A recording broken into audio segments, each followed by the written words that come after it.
A 25-year-old teacher reportedly caught red-handed, allegedly having sex with a student in a closet at school. We've seen the warrant, and trust me, you're gonna want to hear what else is going on. This is Scandal, presented by Law and Crime. I'm Sierra Gillespie.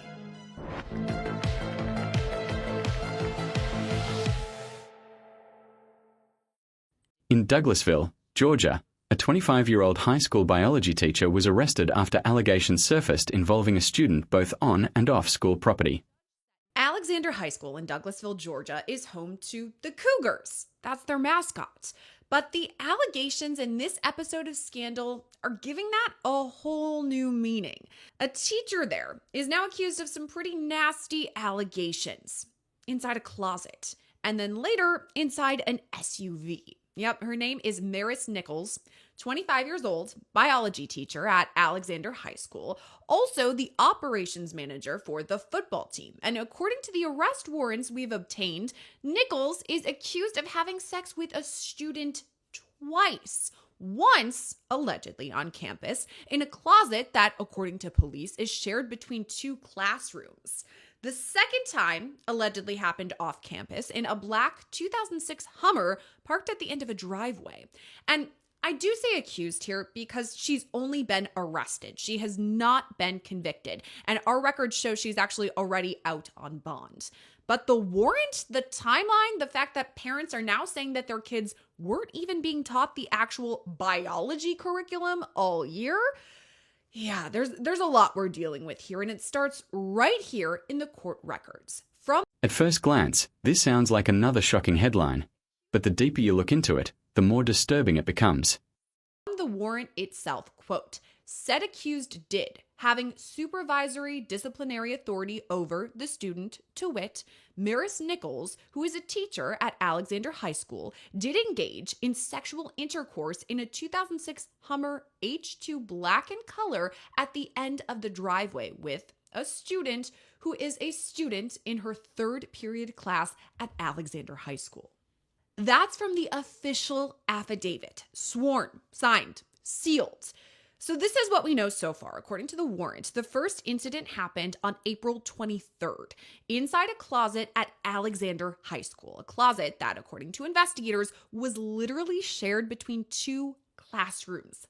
My goodness. Now, the second incident they say happened just a couple of days later over the weekend on May 2nd, but the time that's alleged is super late. It's between 12:45 a.m. and 2 o'clock in the morning at a home on Aaron Way in Douglasville, Georgia. That's where this black Hummer was parked, according to police. Now, there are some major questions here that we're still trying to figure out.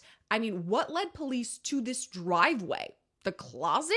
That part of the investigation is still under wraps. But we do know this. The student was in Nichols' third period biology class, meaning whatever is alleged to have happened between them, it started somewhere inside of those school walls during the school day and likely while other students were just a few feet away. Now, Nichols was arrested. And what really stands out here is how normal everything probably looked from the outside. On May 8th. She made her first appearance before a judge via video, and the courtroom, according to reporters, was completely packed. The judge set Maris's bond at $40,000, and she has since posted it, so as of right now, she's out. But here's where things get even messier, because now parents are coming forward, not just about these allegations, but about what was or wasn't happening in the classroom. 11 Alive News spoke with one parent who asked not to be identified. But here's what they said, quote, as parents, our highest priority is the safety and well-being of our children, a responsibility we expect every institution and individual involved to share. We're not asking for special treatment. We're asking for transparency, accountability, and fairness. Unfortunately, our concerns have repeatedly been met with resistance, limited communication, and a lack of meaningful reassurance that appropriate measures are being taken to protect all children involved, including our own. That parent also told 11 Alive that their child described this environment where little instruction was taking place inside of Nichols' biology classroom for much of the school year. So let me get this straight. We've got a biology teacher who's supposed to be teaching kids about cells and genetics and the scientific method, and instead is accused of using a classroom closet for sex? Now, parents say their kids fell behind academically. The school district, they won't even say if Maris still works there. The Douglas County school system did release a statement, however, saying, quote, "The Douglas County school system is committed to the academic success of every student. We are not able to comment further on this matter at this time." And that's it. They won't say if she's employed still. They won't say if there is an internal investigation that's happening. They won't say how a teacher allegedly managed to have sex with a student in a shared closet during the day without anyone noticing. But here is what I can tell you. Nichols' LinkedIn profile, which we pulled, paints a very different picture of who she is. According to her own posted experience, she is a biology program lead for the Douglas County school system. A leadership role, meaning she wasn't just teaching biology, she was helping oversee the curriculum for other teachers. She also served as operations manager for Alexander High School's football program, coordinating orders, logistics, day-to-day operations for all the football players. And before that, vice president of operations and human resources at a roofing company. Her bio says, quote, "I specialize in building efficient systems, leading compliance efforts, coordinating logistics, and developing people through clear processes and training." The same school system that trusted her to lead this biology program now won't say a word about what she's accused of doing. But what happens next? That's the question we're trying to answer right now, because here's the thing. This isn't just a criminal case. It's also a question of employment law, of school district liability, of whether the system failed to protect students and what that could mean for other families in Douglas County. So let's throw to the interview now to take a deeper dive. The attorney makes an important point here. Cases like this rarely begin suddenly. Yikes, you guys. Another teacher with some pretty stark allegations wagered against her. So let's bring on one of our favorite guests to talk it all through. It's trial attorney Bryce Hensley. Bryce, thanks for coming on Scandal with us today. And this really is a scandal. Again, all allegations. However, there is this accusation that this teacher had sex at school. I mean, at the very least, that's pretty crass, right? Absolutely. And thanks for having me on, Sierra. I think this case especially highlights just the extent to which this teacher felt comfortable doing this, right? She chose to have sex with a student on school grounds in a closet, from what I understand. Yep. The thing that stands out to me is that this can't have been the first instance where something happened between the teacher and the student, right? It doesn't just escalate right to that. And so the question that I have as I'm looking at the facts of this case are what was going on before that, and what were the signs and signals that adults on the school premises should have seen and either didn't see or chose not to. Okay, I wanted to ask about that because in these cases, I really struggle wrapping my brain around going from the student-teacher relationship where, I'm a student, I'm respecting my teacher, they're teaching me, maybe we're joking, maybe we're, pals in a way, but how does it go from that to allegedly having sex in a closet? I mean, you talked about warning signs. What could some of those be? Well, typically what you see in cases like this, especially with an individual who's in a position of trust and authority like a teacher, is you start by seeing grooming activities, right? Maybe the teacher is spending one-on-one time with the student more so than others. There may be private tutoring sessions. There may be after-school detentions where the teacher is spending more time with them. There may be increased physical contact in the hallways. There may be things like gifts or special treatment. These are typical signs and symptoms of what we call grooming, and they're usually pretty common. It's the way that the teacher begins breaking down the walls between the student teacher and makes it feel more like a friendship or even an adult relationship. I guess when I'm thinking about this, I really am putting myself back in being a high school student. And at that time, everything is changing, right? You're thinking about where we're going to go to college. Our bodies are changing. We're still kids. We're not quite adults. So we're going through our first relationships. So I'm wondering if, too, these students are at an extra vulnerability here because they're not quite adults. I mean, we remember when we were 16, 17. We feel like we're adults, but we're not quite there. We still haven't had the frontal lobe being developed. So, I mean, does it really just show that this population is a lot more vulnerable to something like this? Well, I think it does, but I think it also speaks more so to the actual predators themselves and maybe the Yeah. students. I think teachers in these situations find themselves, or they put themselves in these situations where they can take advantage of vulnerable populations like high school students. I mean, I think you hit the nail on the head that most people, when they're going through high school, they're 14, 15, 16 years old. It's a period of time that's a lot of transition for them physically, sexually. They're trying to find themselves, they're trying to find their identity. And I think individuals like this woman, Miss Nichols, they're able to latch onto that, and they're able to expose that and expose the vulnerabilities that these students are going through. I mean, it's terrible that this student had to go through this, and unfortunately, they're going to be dealing with this most likely for the rest of their lives. Yeah, I don't want to throw any blame on the student in this case or any of the other cases we cover because honestly, I'm thinking about back to myself. I would have been susceptible to something like this. The way that you're talking about grooming, having extra attention, maybe gifts, somebody liking me and caring about me, those are all things that feel really great.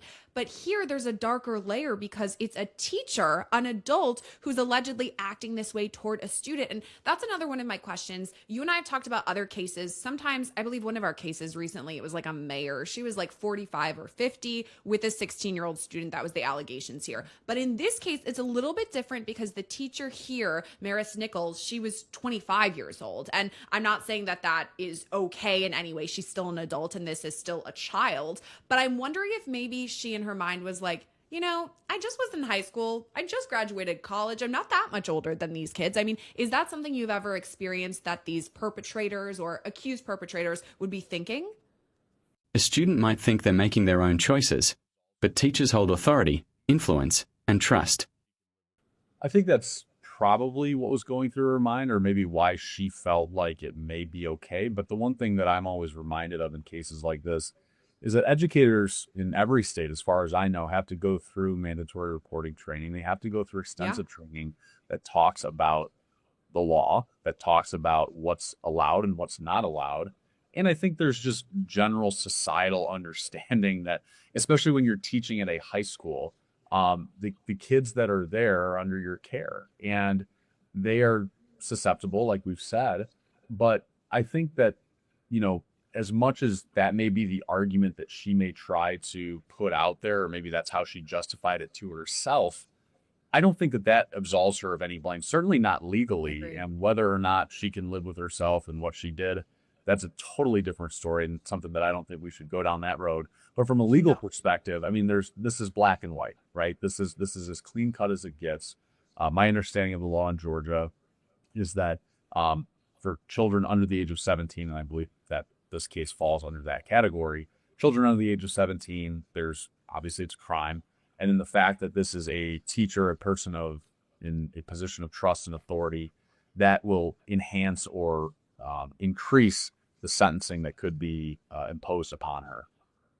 Yeah, I think what you were really touching on is that this is an abuse of power. And we trust teachers to take care of our kids. I mean, not only teach them, everything they need to know, but also for most of the day, our kids, the students, our children across America are with teachers. By and large, teachers are great.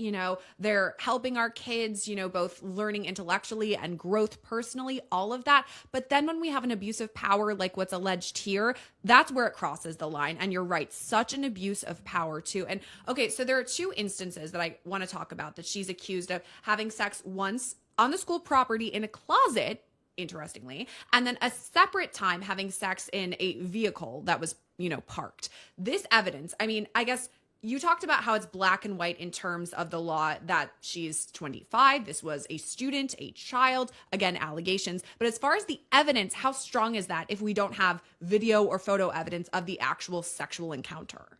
Yeah, well, I mean, from what I'm gathering is that information was provided to the police either by the victim or by somebody else that witnessed it. From a criminal standpoint, for her liability, and whether or not, she's going to be convicted and ultimately sentenced, I don't think there's much of a distinction between the two locations. From a civil perspective, whether or not the school district's going to be liable, again, this goes back to what I was saying earlier about the having sex in a closet on school grounds. Again, something happening on school grounds where teachers or other mandatory reporters that are employed by the school should have or did in fact see something, that's a different story for the school district. And I think that's going to really be where the civil case hinges. But I think what you said earlier really hits the nail on the head with respect to the abuse of power. I think that, like you said, by and large, teachers in this country do a phenomenal job. I come from a family of teachers, the utmost respect for them and all that they do. But at the end of the day, parents, like you said, take their kids to school. They expect them at the very least to be safe. We hope that they get an education. Yeah. We hope that they're getting ready for college and that they're learning all the things that they need to. But at the very least, we're expecting them to be safe. We're expecting them not to be the victims of sexual assault, least of all by a teacher, somebody that's supposed to be there protecting them, and that they're literally being placed into their care the second they're dropped off. I think that's the terrifying thing is we're seeing these stories more and more.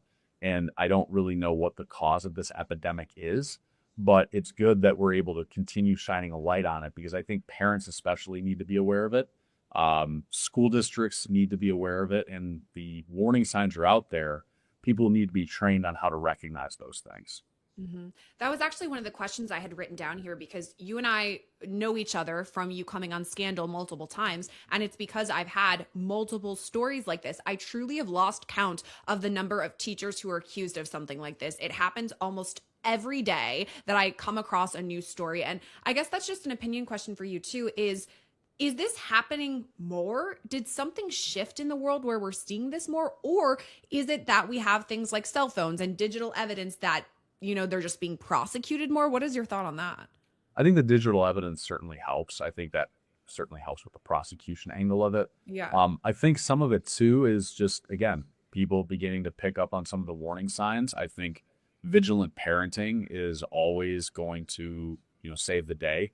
I'm not advocating for parents going through their kids' phones and things like that. But when you're seeing stories like this on a regular basis, I think there is some level of diligence that has to be taken to make sure that your kids are safe. I mean, again, these predators embed themselves in schools. They embed themselves in situations and scenarios where they can take advantage of children. They do this purposely. That's why this happens at schools, I think, so much, is because there's so much interaction between students and adults, and it's almost seen as normalized. In fact, it has to be, because you're sitting there, you're teaching these students. But it gives these predators an avenue to work their way in with tactics like the grooming that we talked about earlier, before it ultimately becomes a sexual relationship like what we've seen here. Yeah. And so I think it's on the school administrators to train their staff. I think that's one thing that can help increase awareness. And like I said, I think parents just have to stay vigilant on this kind of thing and make sure that they're involved and they're paying attention to their child's behaviors. And if they're noticing something where there's a relationship beginning to form in some way that might feel uncomfortable, it's probably worth saying something to the administration about. Mm-hmm. Yeah, I really feel for parents in all of this, because I mean, I personally don't have kids, but just putting myself in their perspective, you want your kids to have autonomy and independence. You don't, like you said, I don't want to have to go through my kids' texts and read everything, but at the same time, we want to protect our kids. So I really like what you said there, that parents should be able to feel, if there's kind of a red flag going off, go talk to the administration. Just, put the feelers out there so that there's something there. And something else you mentioned too in all of this is that teachers are mandated reporters, meaning if they're seeing something illegal, they have to report it. And so I'm wondering if maybe any of this could fall back on the school. You mentioned this in a potential civil suit, if that ever comes down. If someone saw something and doesn't say anything, or didn't say anything rather, I mean, we talked about civil, could they face criminal charges too if they're a mandated reporter? Yeah, it depends on the state. In some states, it's a misdemeanor. In some states, it's actually a felony. But if you're a mandatory reporter and you see something and it's proven that you saw it and you didn't report it, there could be some criminal liability there as well. It's certainly not going to be to the same extent as the actual underlying act, but that's part of the reason why we have mandated reporting laws, is to incentivize people to come forward. We want to make sure that if people see something, they say something. And it's better to err on the side of caution, let the investigative process play itself out, and protect children at the end of the day. That's the most important thing here.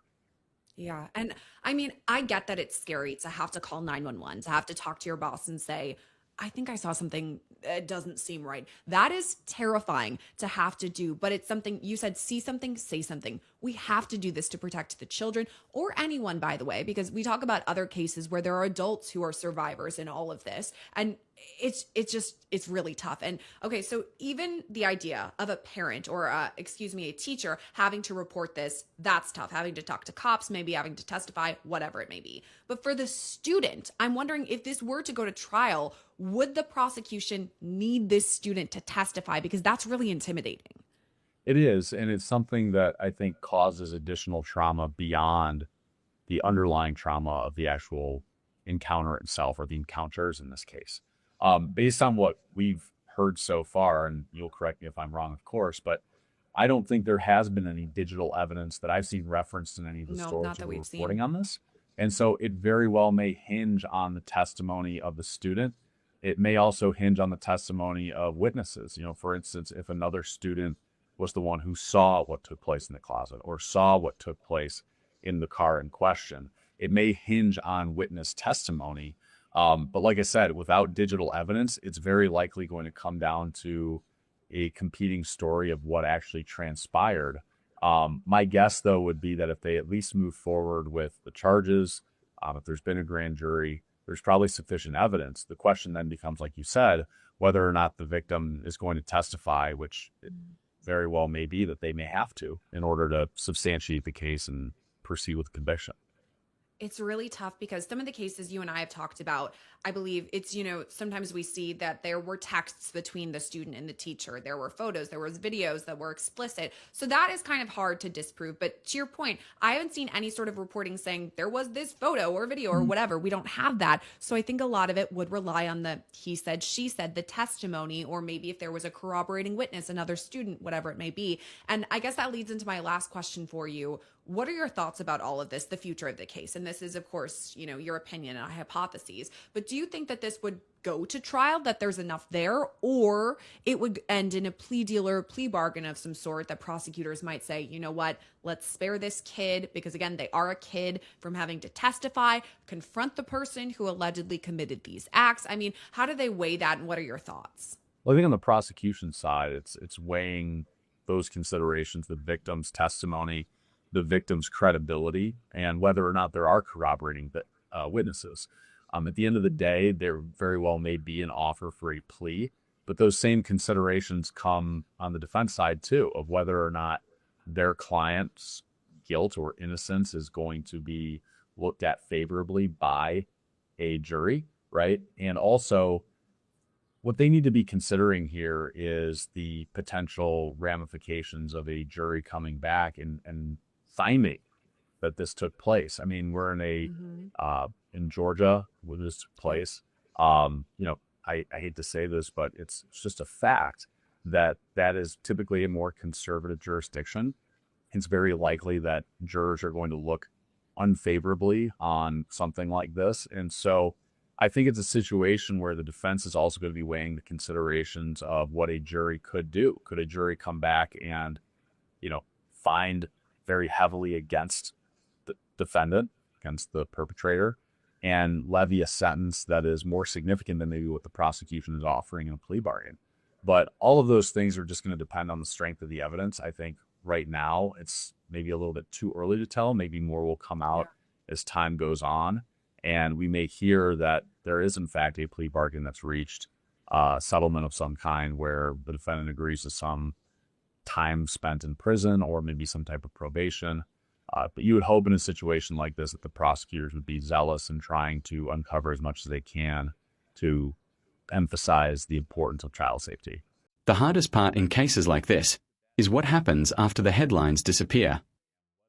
Yeah, and hopefully bring some form of justice. I think you said right at the beginning of the interview here today that this student is likely going to have to live with this trauma for the rest of their life. I mean, that's something, we all have things that happened in our childhood, but for this kid to grow up into an adulthood and have to go back and see, oh, there were stories in the local TV station, national news, like we are covering it. I mean, The bottom line here is this is senseless, could have been prevented. I hope we don't have to cover another story like this because they're really just tough to talk about. Bryce Hensley, thank you for coming on Scandal and kind of breaking it down for us. Thanks so much. And that's where today's episode of Scandal leaves us for now. If you like what you saw and you want to see more or connect with me on social media, you can find me on places like Instagram at Sierra Gillespie. Thanks for watching today's episode of Scandal. As always, I'm your host, Sierra Gillespie, and I'll see you next time.